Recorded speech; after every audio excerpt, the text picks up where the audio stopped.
દેશની રાજકુમારી અને સુકીર્તિ ફઈની પુત્રી ભદ્રાજીની સાથે ભગવાનના લગ્ન થયા છે. ત્યારબાદ ભદ્રદેશના રાજા ના પુત્રી એવા લક્ષ્મણાજી એનો સ્વયંવર રચાયો. એ સમયે કઈ દેશમાં પશ્ચિમમાં આવેલો આ ભદ્રદેશ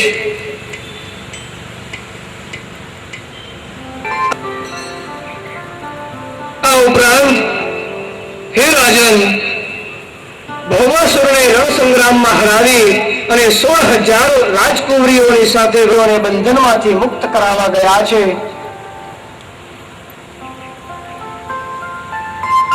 આ પ્રાગજ્યોતિષપુરને 5 પ્રકારના કિલ્લાઓથી એનું રક્ષણ થઈ રહ્યું છે. એની મધ્યમાં આ પ્રાગજ્યોતિષપુર ભગવાન દ્વારિકાધીશે ભૂમિનો ભાર ઉતારવા માટે આ ભૌમાસુરની સાથે યુદ્ધ કર્યું છે. ભૌમાસુરને સાથે યુદ્ધ કરી ભૌમાસુરને યુદ્ધમાં હરાવ્યા.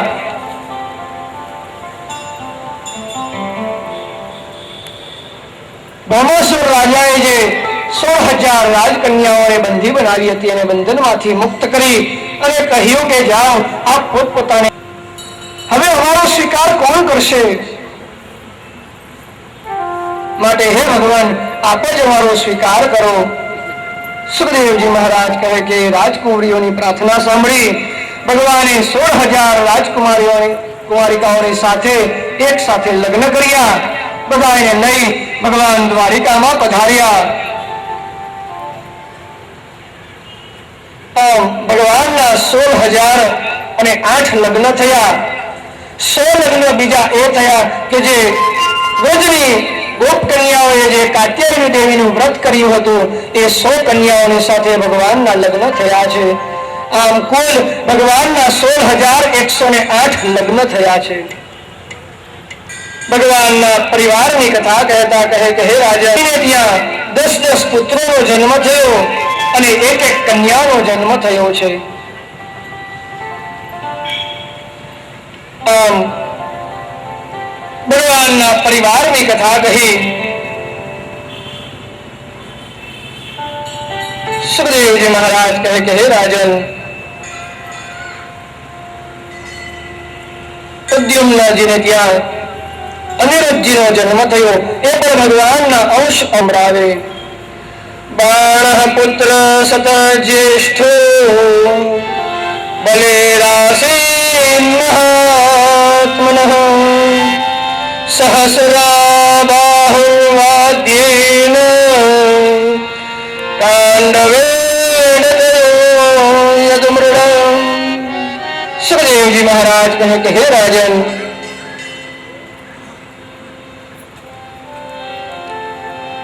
બાણાસુર નામે બલી રાજાના વંશમાં થયેલા તે બાણાસુર રાજા જેને 1000 હાથોનું બળ પ્રાપ્ત થયું છે. 1000 હાથોનું બળ પ્રાપ્ત થયું. બાણાસુરને ગર્વ થયો, અભિમાન આવ્યું, મદ થયો. વિચાર કરે કે હવે મારે આ બળનો ઉપયોગ ક્યાં કરવો? ત્યારે સમજી લેજે કે તારા ગર્વના ચૂરા કરનાર એવા ભગવાનની સાથે તારો યુદ્ધ થશે. હે બાણાસુર, એ ભગવાન એ સ્વયં ભગવાન શિવજીના સમાન છે. માટે તારી એ ઈચ્છા પણ પૂર્ણ થશે. એ બાણાસુર ને કન્યા છે જેનું નામ ઉષા છે.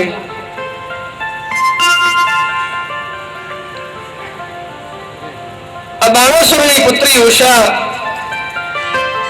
જે સ્વપ્નમાં ન દેખાયેલા, કે એનું નામ સાંભળેલું, કે એના ગુણોને સાંભળ્યા નથી,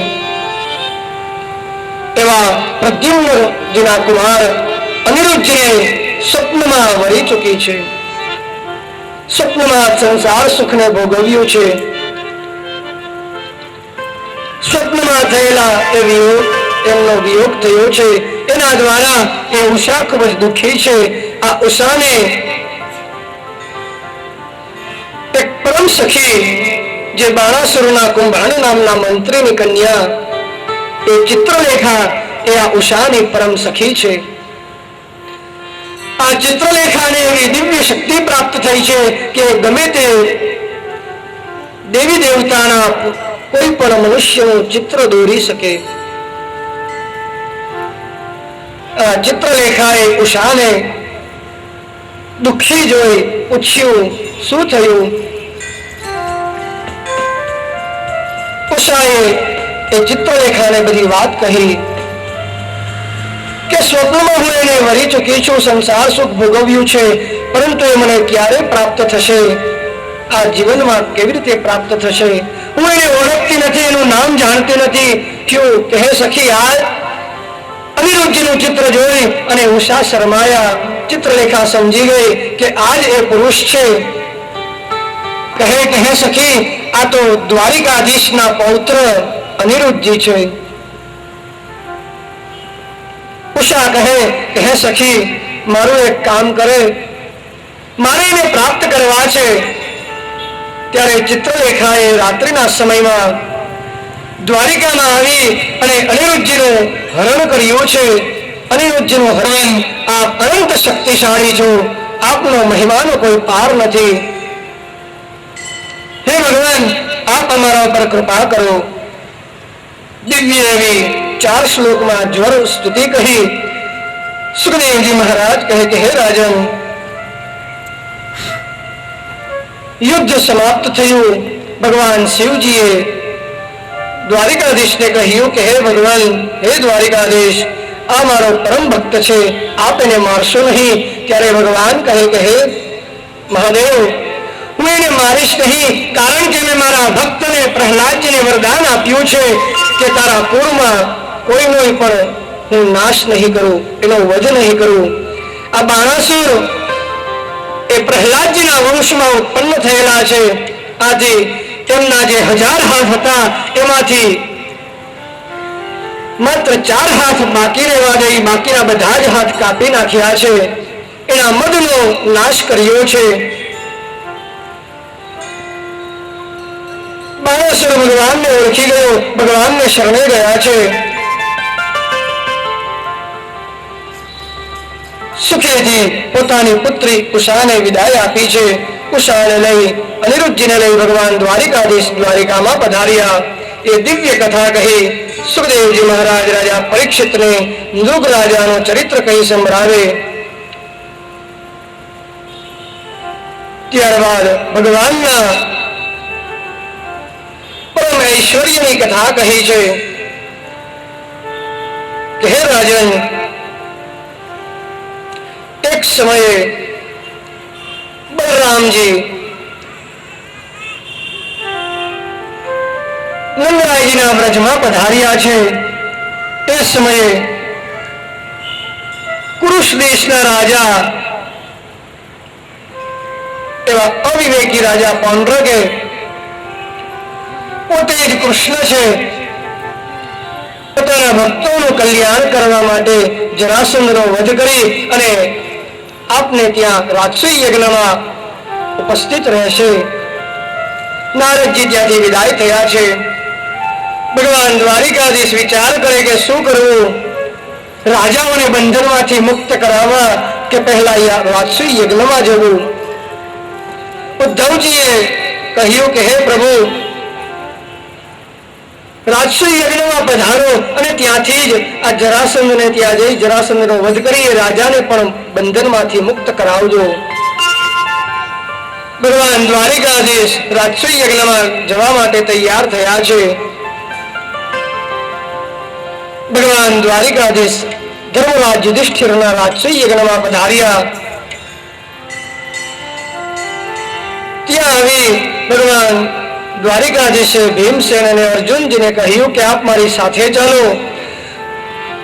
દ્વારિકાધીશની સાથે ભીમસેન અને અર્જુનજી ગયા છે.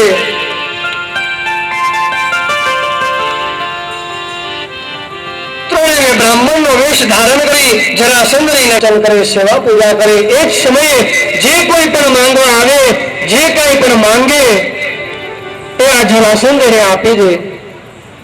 આથી એ સમયે ભગવાન દ્વારિકાધીશ ભીમસેન અને અર્જુનજીને લઈને ત્યાં ગયા છે.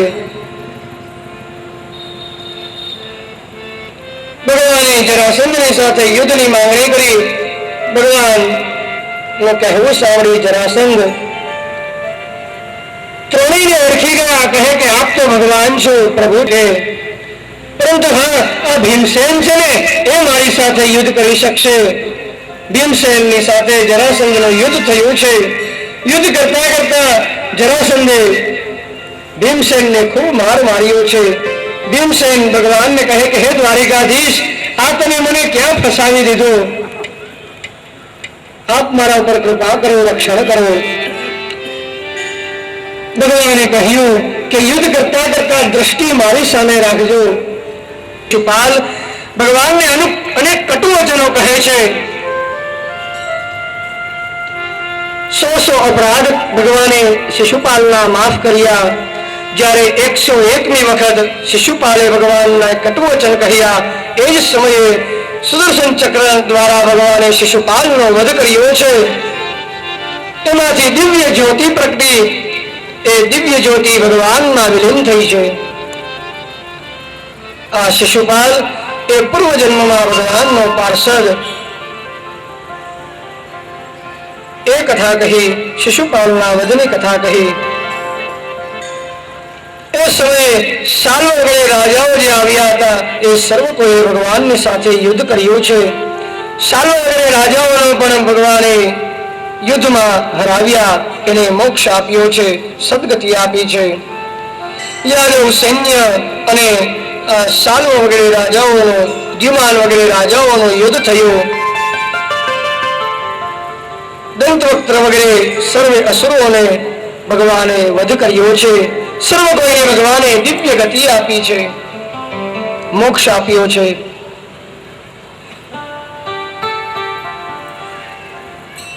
સુખદેવજી મહારાજ કહે કે હે રાજન, જ્યારે બલરામજીએ જાણ્યું કે પાંડવો અને કૌરવો વચ્ચે યુદ્ધ થવાનું છે, મહાસંગ્રામ નક્કી થયો છે, યુદ્ધ થવાનું જ છે, એ જાણી બલરામજી તીર્થયાત્રા કરવા ગયા છે. પાછળથી મહાભારતનો મહાસંગ્રામ થયો, એમાં કૌરવ કુળનો નાશ થયો છે.